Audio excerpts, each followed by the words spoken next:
This is my first visit to METL's assembly line here. As you can see, Bajaj two-wheelers and three-wheelers are being assembled here. They are coming in semi-knockdown model and completely knockdown model. So they are doing value addition, which is significantly contributing to the local economy, local employment. So I compliment METL Group for doing such good work here.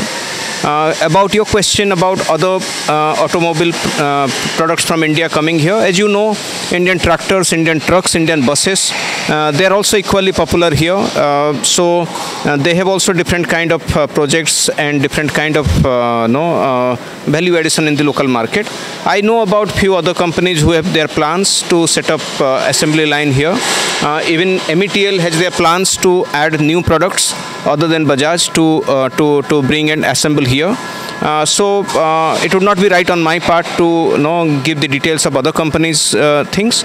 But I can assure you that in coming months and years, you will see many more Indian products being assembled here by METL, by other Indian groups, by even local Tanzanian groups. Thank you. Ideally speaking, at the moment, as you can see, the local Tanzanian, the mechanics, I could see that about 40 of them, they are given training about how to assemble the two-wheelers, how to assemble the three-wheelers.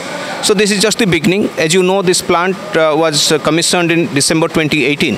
So it's 3 years, not even 3 years, and in between there was pandemic. So I think going down the line, we should be looking for more Indian companies coming here, and the technology transfer which is happening at the moment at a preliminary level. In coming years, I think more sophistication in terms of assembly lines should be set up here.